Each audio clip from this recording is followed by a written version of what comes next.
Tengan todos muy buenos días. Vamos a empezar hoy nuestra clase número 4 de Estudia tu Biblia y espero que ustedes estén animados para poder estar haciendo esta cuarta clase. Hoy vamos a estar viendo en este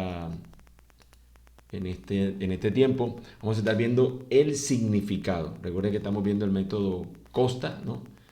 Hemos estado viendo contexto, observación en el pasaje, en el texto, haciendo preguntas. Y hoy vamos a estar viendo el tema del significado, es decir, qué significa ese texto.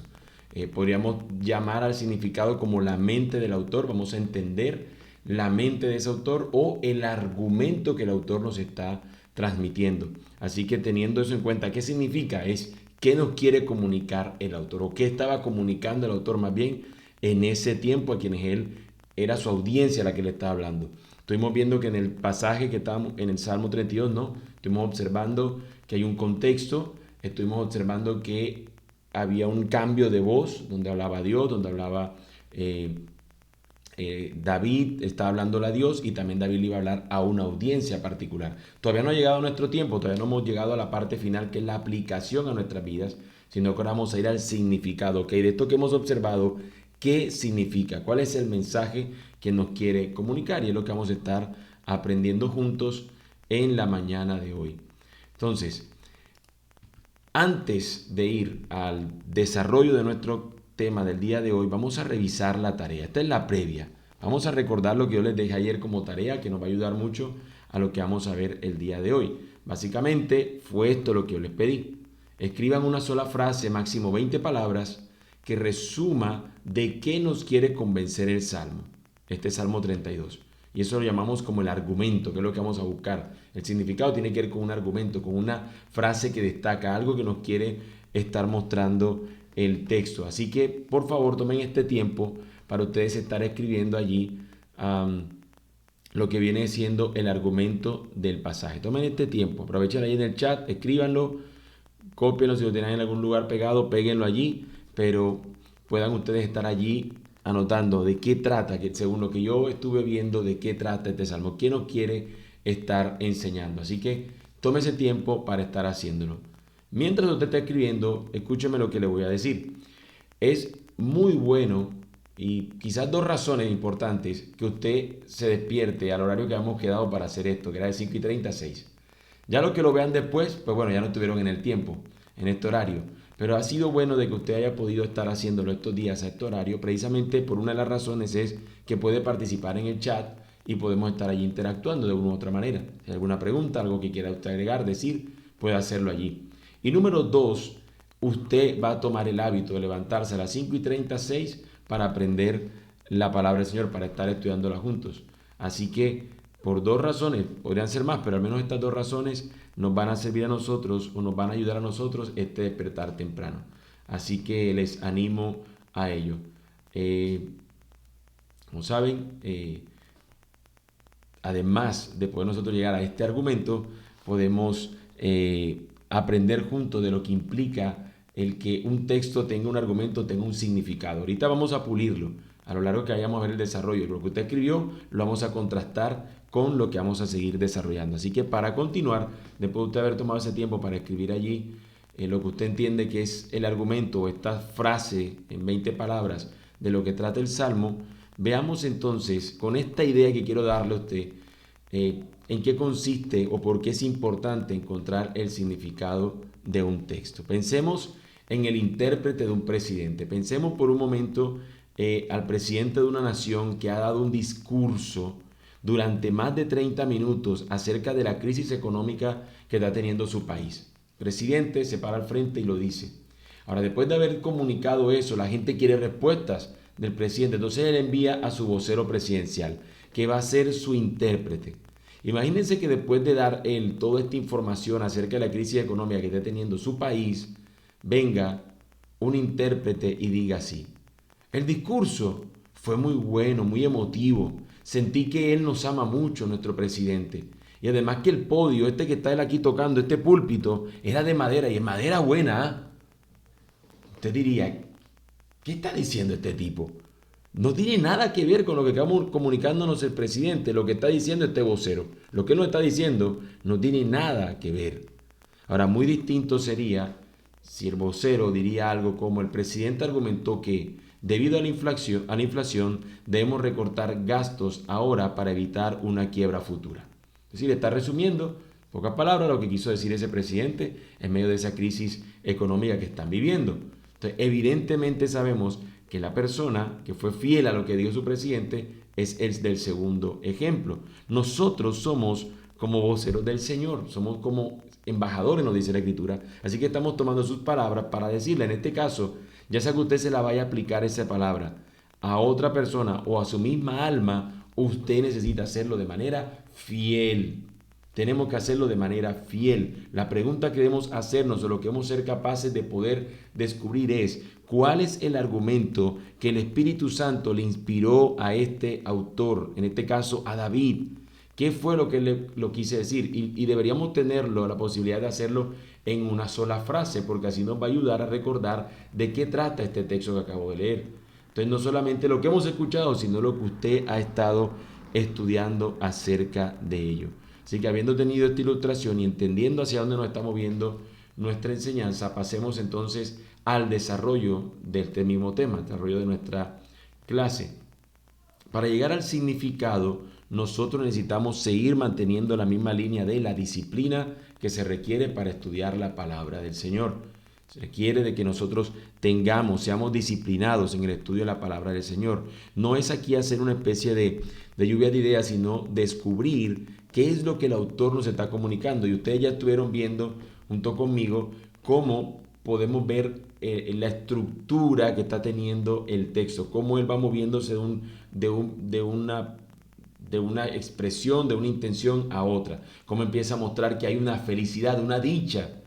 Y estoy haciendo el ejercicio con el ejemplo, ¿no?, con el salmo que tenemos. Hay una dicha a aquellos que han sido perdonados, pero porque son perdonados, ¿qué han hecho? Entonces él dice: yo, mientras estuve en silencio, sentía que mis huesos se envejecieron, me sentía terrible, hasta que confesé mi pecado. Entonces empecé a acercarme al perdón, lo cual me produjo entonces la dicha. Entonces luego viene y le comunica a los demás: miren, sepan todos, sigan este camino. Y luego el Señor viene y habla para indicar que es el camino en el cual Él quiere que estas personas anden, y cuán bienaventurados, cuán dichosos, cuán felices son aquellos que siguen este camino del perdón, no el camino del silencio o el camino de ocultar su pecado. Así que el llamado también tiene que ver con una confesión. Así que ahí estamos viendo elementos que nos van a ayudar a entender el pasaje, argumentándolo en una frase, como les decía, de no más de 20 palabras, lo cual nos va a dar ese argumento de nuestro texto. Así que quiero presentar algunas cosas que no son este argumento, que no son esta búsqueda del significado. No es un resumen, es un argumento. Un resumen dice algo como esto: el pasaje habla de David y su pecado. Eso es simplemente una descripción de lo que está diciéndonos el Salmo, pero no hemos llegado al argumento. Un argumento intenta decir algo como: David nos convence de que ocultar el pecado destruye, pero confesarlo trae dicha. ¿Se dan cuenta? Eso es algo activo, busca la persuasión, que es al final lo que nos trata la Escritura a nosotros de hacer: persuadirnos para que amemos al Señor a través de una obediencia, a través de un acto, creer en Jesús y la obra que Él ha hecho. Tiene esa intención de presentarnos una argumentación, una persuasión. Así que no se trata de un resumen, se trata de un argumento. En segundo lugar, y ahí, bueno, quiero regresarme. Usted allí vio que aquí yo le he dado como una especie de argumento donde está como toda la idea del Salmo. Pero ahorita vamos a ver cómo llegar a algo como esto, cómo podemos seguir un paso a paso a la luz de esto, conforme a la estructura que ustedes encontraron. Ahora, el argumento va ligado a la estructura, ¿sí? Para armar esta frase, el argumento une la estructura que encontraste en la observación. Es decir, en la observación vimos cómo estaba un argumento, estuvimos viendo una estructura. Hace esto, pasa este asunto, pasa esto. ¿Qué nos está comunicando? ¿Por qué está diciendo este énfasis? ¿Por qué nos está llevando esta estructura de esta manera? Porque nos quiere enfatizar algo, y ese énfasis nos va a llevar a entender de qué trata nuestro texto. Así que ayer estuvimos viendo eso y hoy vamos a estar continuando con eso que estuvimos viendo, para entender que la estructura que observamos nos va a ayudar a construir nuestro argumento. En esa estructura, por ejemplo, nosotros vimos que hay un sufrimiento si hace silencio. Vimos luego en la otra parte que hay un gozo, una libertad, un descanso cuando se confiesa el pecado, pero también de que la instrucción se le da a otros, pero también Dios habla y dice, no seas mulo, no ignores este camino que te doy para que tú andes en ello, lo haré con los ojos puestos en ti, para que tú te arrepientas. Así que el Salmo 32 nos invita a ello y es lo que nosotros buscamos. Ahora, la siguiente consideración que hacemos en esta búsqueda del significado es esta pregunta que podríamos llamar la pregunta de oro. ¿De qué quiere convencer el autor a su audiencia? ¿Qué quiere que crea o haga la audiencia original? ¿A qué le está llamando a su audiencia? Todavía no trata de nosotros, todavía no hemos llegado a la aplicación. En la aplicación es que ya el texto tiene que ver con nosotros, cómo esa verdad se aplica a nuestra vida. Todavía no hemos llegado a eso. Todavía estamos en el asunto de qué quiso él comunicar a su audiencia. Entonces, hemos visto, la estructura nos va a ayudar a descubrirlo.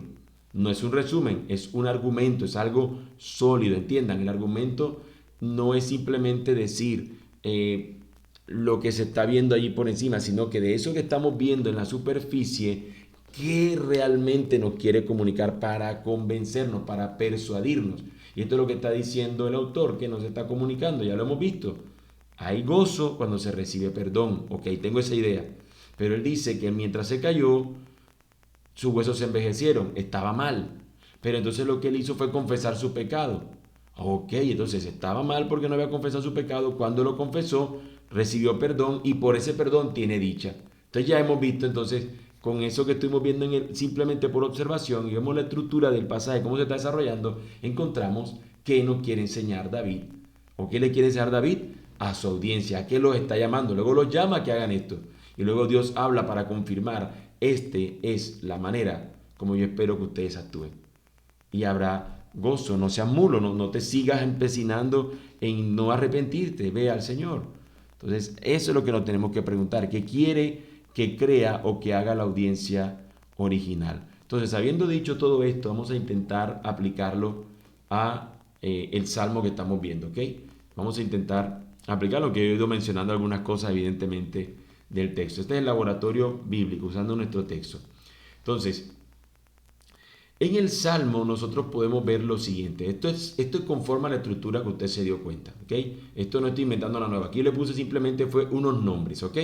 Yo le puse unos nombres a lo que vimos en el Salmo, pero usted pudo haber anotado de una manera diferente. Usted pudo haber escrito bienaventuranza por el perdón recibido, tristeza por no confesar el pecado, perdón recibido cuando confesó el pecado. Usted pudiese poder escrito de otra manera, ¿ok? Lo que quise simplemente aquí presentar es que él identifica un problema.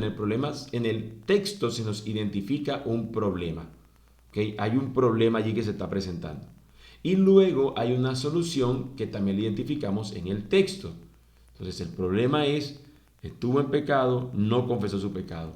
La solución que se identifica, esta persona viene y lo que nos presenta, por ejemplo, quiero citarlo directamente. El problema en los textos, ¿cuál es el problema principal? Bueno, hay silencio, él se cayó, él ocultó su pecado, por incluso usted decir, hay un tema como de orgullo.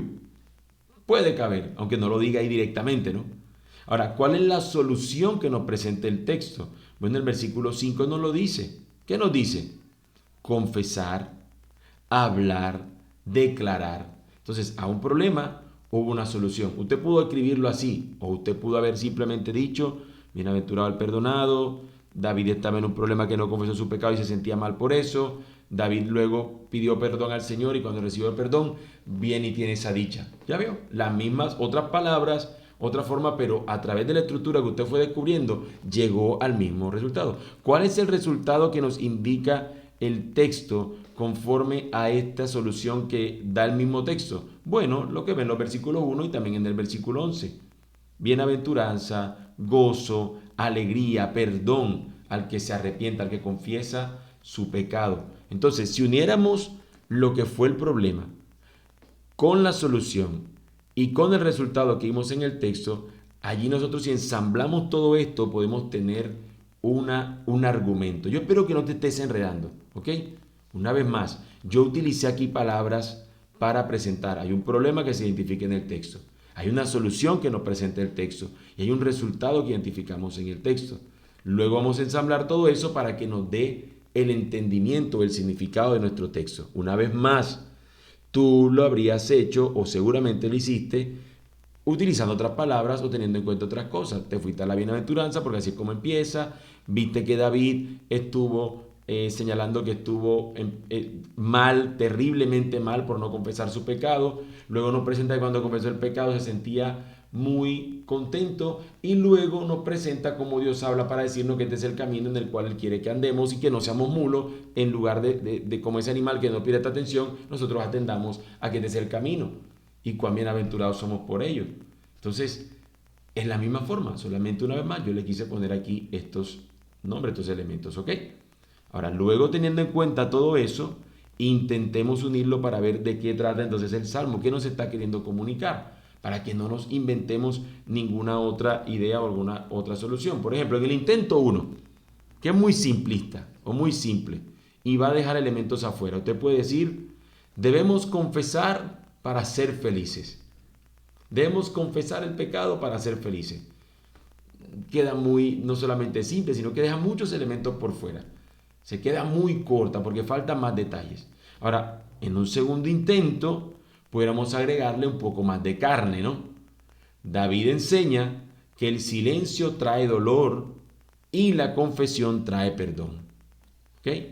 David enseña que el silencio trae dolor, pero la confesión trae perdón. Ahora, ¿qué nos está faltando? Bueno, le falta que haya una instrucción, porque él va a estar enseñándole a una gente. Entonces David no solamente está ahí el asunto de que es una enseñanza, sino que él quiere animar, exhortar a su audiencia a que no sea necia, sino que pueda esta audiencia confesar su pecado y va a experimentar la dicha. Así que en este segundo intento más corto no se está teniendo en cuenta todo. Ahora, si fuese un sermón, probablemente tendría que utilizar una tesis, y así lo llamamos, una idea central que sea de este tamaño para que traiga más recordación. Pero como usted y yo estamos tratando de entenderlo un poco más, vamos a incluir más elementos. Entonces, lo hacemos más completo, incluimos allí más detalles. ¿Ok? David exhorta a los justos a no ser obstinados, ocultando su pecado, sino a confesarlo prontamente para experimentar la verdadera bienaventuranza del perdón de Dios. Ok, esta es más amplia, está teniendo en cuenta quizás todos los detalles, pero podemos resumirlo más. Si usted contó la cantidad de palabras allí, cantidad de letras, tenemos 25 palabras allí. 25 palabras, muy extensa. El argumento debería ser una palabra que no debe superar las 20. Si es posible, usted hágalo en 15 palabras, porque va a ser más firme en lo que es. Ahora, si necesita alguna más porque se le queda alguna idea por fuera, pues hágalo. Pero no estamos con esto simplificando lo que es todo el contenido. No, es una idea en la cual estamos entendiendo el significado para que sepamos. No, este salmo trata de que David está llamando al pueblo a que no haga silencio ante su pecado, sino que lo confiese para que experimente el perdón y la dicha. Algo por el estilo, algo como lo que usted me vio que hice mucho más atrás, que esa frase quizás es mucho más contundente. En esa frase lo que veíamos era precisamente que se nos presenta una idea mucho más corta, quizás directa, sí, y es esta. David nos convence de que ocultar el pecado destruye, pero confesarlo trae perdón y dicha. Más corta. Entonces, lo que buscamos con esto es que usted haga el ejercicio de que busque cuál es el significado del texto. Después de haber visto la estructura en la observación, usted puede entonces terminar aplicando esta verdad a su vida. No sé si esto es muy fácil o difícil. Por favor, escríbalo allí en los comentarios. ¿Qué tan fácil le parece hacer esto? ¿Qué tan difícil? Pero créame que si seguimos practicando esto y seguimos aplicando, vamos a entender de qué nos está hablando el texto. Es una labor que lo que buscamos es ser fiel al Señor. No simplemente leer por leer, sino de qué nos trata. No sé si a usted le ha pasado que termina de leer un pasaje y dice, yo no entendí mucho. Yo no entendí de qué trata esto. Porque simplemente hacemos lectura superficial y se nos queda muchas cosas. Pero si empezáramos a entender, listo, ¿de qué nos viene hablando este pasaje? ¿Qué es lo que vemos viendo antes? ¿Okay? ¿Por qué nos dice esto ahora? ¿Por qué cambia ahora de hablarnos ahora de este personaje? ¿Y qué pasó con el otro que veníamos hablando? Entonces, ¿por qué nos está comunicando eso? ¿Qué nos quiere decir el pasaje allí? Así que es importante que tengamos en cuenta estos detalles y esto nos va a llevar a poder entender de una manera cuál es el significado de este pasaje que estamos estudiando. Así que este trabajo de hacer nosotros nuestro ensamble del argumento a través de la estructura que encontramos nos va a ayudar a poder entender el pasaje. Si se dan cuenta, no tiene nada que ver con un llamado al éxito de parte del Señor al decirnos yo conozco el camino, te haré entender un camino, te daré un camino para que tú andes en él, porque tengo mis ojos puestos en ti, sino que tiene que ver con la dicha de experimentar el perdón y un Dios hablándonos a nuestras vidas diciéndonos, te perdono, ven, ven, yo estoy dispuesto a perdonarte, este es el camino, ven, no tomes otro camino, no creas que es dar vuelta en ti mismo, allí girar y girar y girar y no venir a mí, te va a dar solución. Mira cómo le ha pasado a David. Ven, no seas como el muro, no seas necio, ven, aquí de mí recibes misericordia, de mí recibes el perdón de tus pecados. Ese es el llamado que nos hace el texto, ese es el camino en el cual Él nos está mostrando para que vengamos. ¿Cuántos de nosotros no nos perdemos? ¿En qué hemos hecho algo que sabemos que tenemos que confesarlo? Y empezamos a dar vuelta. Antes de ir al Señor en arrepentimiento, una vez más. Perdóname, Señor. Y saber que Él nos perdona. Dice la Escritura que si confesamos nuestros pecados, Él es fiel y justo para perdonar nuestros pecados y limpiarnos de nuestra maldad. Tenemos en el Señor eso. ¿Y cómo lo vemos en este Salmo? Precisamente al estudiarlo de manera coherente con su contexto, a través de preguntas de observación que podemos analizar al leer nuestro texto, pero también al ver el significado de esa estructura que hallamos al tener en cuenta nuestro texto. Ahora, vamos a llevar entonces esto a una meditación. Vamos a aterrizarlo, ¿ok? Volviendo a nuestro vocero presidencial, hoy hemos hecho nosotros el trabajo duro de redactar el comunicado oficial. No dijimos lo que nosotros opinamos sobre el pecado, dijimos lo que el rey decretó sobre el pecado, no dijimos lo que nosotros queríamos. Hemos dicho lo que el texto nos dice. Eso es tener el significado. Y cuando tenemos un significado claro, eso nos protege de la herejía. Cuando sabes que el argumento central del texto es este que hemos llegado a través del trabajo, del desarrollo que estuvimos llevando a cabo, ya nadie nos puede ni engañar, ni tampoco nosotros mismos poder ser engañados pensando que podemos extraer el texto para decirlo. Mira cómo el Señor es tan dulce, que me dice que Él está preparando un camino con su mirada puesta en mí. Sí, eso dice el texto, pero ¿en qué contexto lo está diciendo? ¿Y a dónde nos está apuntando? Entonces, eso es importante para no engañarnos a nosotros mismos, pero tampoco para engañar a otros. Así que nuestra mente ahora ha quedado blindada acerca de que esto es lo que dice el texto. Pero ahora necesitamos aplicar esta verdad a nuestro corazón y tenemos que hacerlo. Pero no podemos aplicarlo, hermanos, si nosotros no consideramos a Cristo. Toda la Escritura nos dice, Lucas 24, también en Juan encontramos ese texto, toda la Escritura habla de Jesús. Y aún a través de este salmo nosotros podemos ver que nos apunta a Cristo. Y es lo que yo quiero dejarles de tarea. Ahora viene para el día de mañana la T de teología bíblica, que la teología bíblica es la que nos muestra los temas que nos apuntan a que la Biblia es una sola historia. Y esta historia trata acerca de nuestro Señor Jesús. Así que, ¿cómo este texto, hermanos, nos muestra a Cristo? Ya sabemos lo que significa este texto para la audiencia de David, pero esto fue hace siglos. ¿Cómo podemos aplicarlo a nuestra vida? Bueno, antes de aplicarlo, necesitamos el puente al Evangelio. Como dije, Lucas 24 nos dice que todo apunta a Él, a Cristo. Así que esta es la tarea para mañana. Van a leer ustedes Romanos capítulo 4, del versículo 6 al 8. ¿Por qué el 6 al 8? Porque vamos a ver en el 6 al 8 que este salmo está siendo citado en este caso por Pablo. Pablo va a citar las palabras de David. Así que, como les he enseñado, no solamente lea el versículo 4, el versículo 6 y 8, sino que intente leer desde el versículo 1 al capítulo 4 en adelante, para que entienda a dónde nos estamos apuntando, cómo David está interpretando este texto, qué nos está queriendo él mostrar. ¿Ok? Así que léalo y vea cómo Pablo usa este salmo. Quiero que me digan qué conexión hay entre el Salmo 32 y la obra de Jesús en la cruz. ¿Qué cosa ve usted que está conectándose? Y quiero darle algunas pistas. Busque las palabras como imputar o contar. Busque esas palabras, mírelas allí y analice cómo este salmo es interpretado a la luz ahora de Cristo. Y esto es una de las maneras como podemos nosotros aplicar el Evangelio o entender de que el texto nos está apuntando, nos está mostrando un aspecto del Evangelio. Esta es una de las maneras cuando encontramos que un texto en la Escritura está enseñándonos cómo se trata este texto. Mañana vamos a hablar un poco más de ello, ¿ok? Pero por lo menos usted haga esta tarea para que se vaya adelantando un poco a lo que tiene que ver con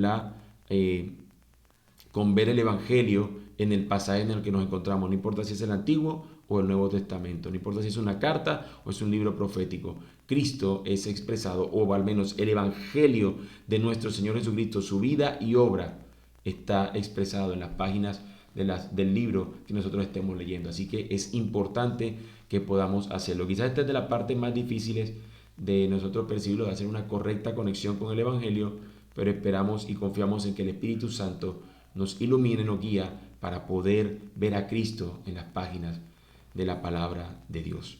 Así que, mis hermanos, habiéndole dejado esta tarea, vamos a orar dándole gracias al Señor y demos por finalizada nuestra clase del día de hoy. Oremos.